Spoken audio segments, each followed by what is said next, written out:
Um exemplo 3, a utilização do cinto de segurança do airbag.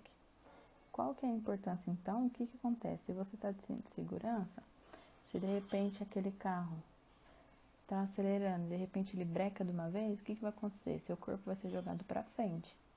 O cinto de segurança impede que o seu corpo continue indo para frente. Ou seja, impede que aquela inércia continue. Ele vai segurar você.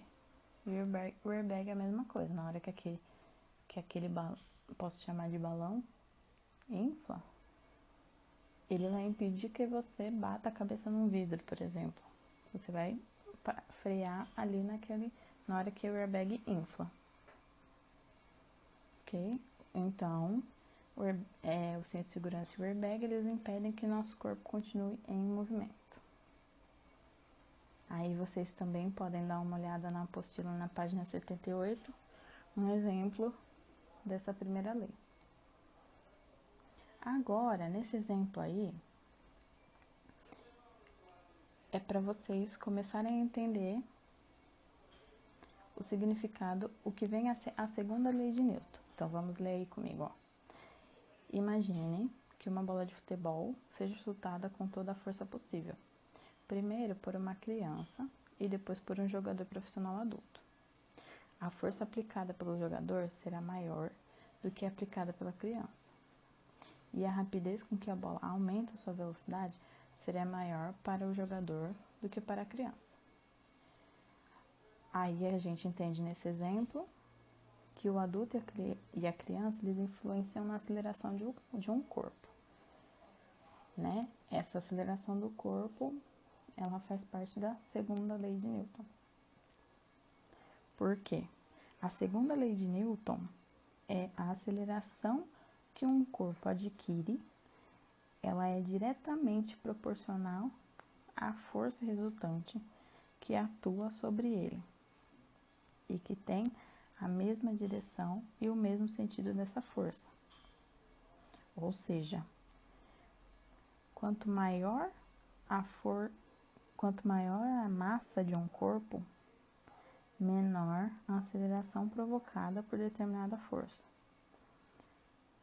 Então, no exemplo aí que tá falando, né? Que um adulto, a velocidade daquela bola vai ser muito maior do que de uma chutada por uma criança. Por quê? Pro adulto, a massa daquela bola vai ser menor. Então, ele chutando aquela bola, ela vai mais rápido. Agora, para uma criança, aquela bola vai ser mais pesada para ela. Então, quando ela chuta aquela bola, a aceleração dela vai ser menor. Ok? Então, aí a gente caminha para a segunda lei de Newton, que é o princípio fundamental da dinâmica. Um outro exemplo é quando você tem uma bola de boliche e uma bola de tênis. Se você empurrar uma bola de tênis, a velocidade dela vai ser maior do que a da bola de boliche, do que você for empurrar uma bola de boliche.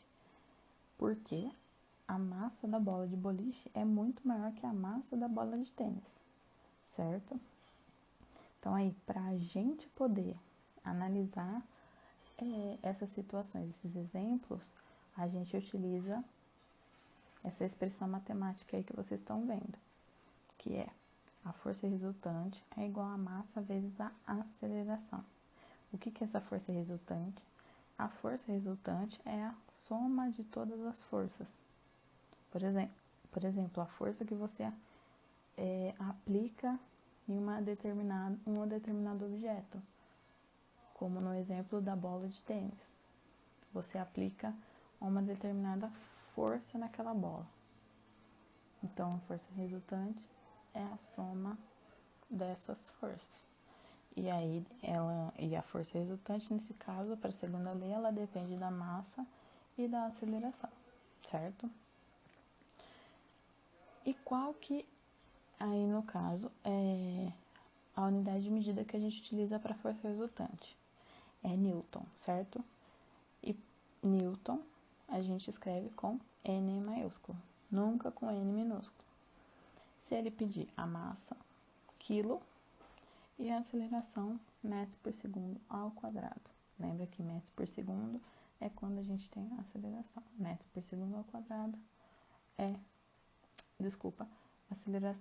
metros por segundo é quando a gente tem a velocidade. E metros por segundo ao quadrado é quando a gente tem a aceleração. Vocês podem ver outros exemplos na apostila, na página 78 e 79.